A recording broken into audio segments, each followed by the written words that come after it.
Pascal Nadomny est le vice-président du réseau des conseillers du commerce extérieur de la France. Alors, à quoi sert ce réseau et comment aujourd'hui défendez-vous le commerce extérieur de la France ? Alors, les conseillers du commerce extérieur de la France, c'est 4000 femmes et hommes dirigeants d'entreprises dans le monde qui sont tous issus du monde du privé, mais qui sont nommés par le Premier ministre sous recommandation du ministre du Conseil du commerce extérieur pour contribuer au rayonnement de la France à travers leur activité bien sûr propre et à travers leurs témoignages de leurs expériences autour de 4 missions principales. La première, c'est une mission de formation auprès de la jeunesse qui est extrêmement importante pour le rayonnement de la France.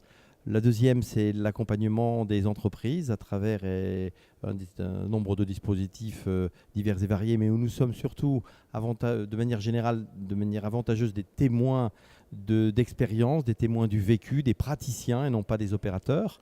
Et puis deux autres missions, une mission de conseil au pouvoir public où on essaye à travers nos expériences très pratiques d'essayer de donner les bonnes pratiques pour que nos lois et nos réglementations aillent dans le bon sens pour développer notre présence à l'international. Et puis enfin, une dernière mission qui est l'attractivité du territoire, qui est extrêmement importante et qui est un aller-retour. L'export, c'est bien, mais ça s'appuie aussi sur l'attractivité de notre pays. Et je crois qu'aujourd'hui, la démonstration a été faite lors de ce forum rhodanien ici en Arles, que la culture et le rayonnement du patrimoine étaient des atouts extrêmement importants pour nous. On parle toujours du commerce extérieur de la France quand on a une belle vente d'avions, de bateaux, voire de TGV, mais c'est une action quotidienne aussi, le commerce extérieur.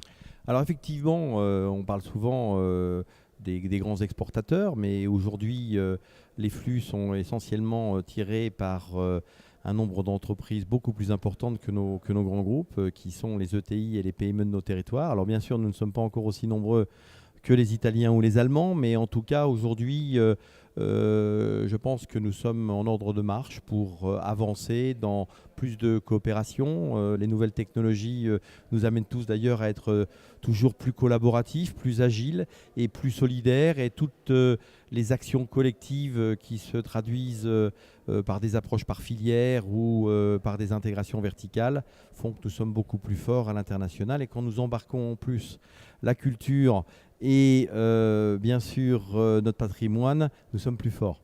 Une dernière question. Aujourd'hui, une PME qui a envie d'exporter peut travailler avec vous, peut vous solliciter ? Alors bien sûr, un des rôles principaux, comme je l'expliquais tout à l'heure, des conseillers du commerce extérieur, c'est le parrainage, c'est l'appui aux entreprises.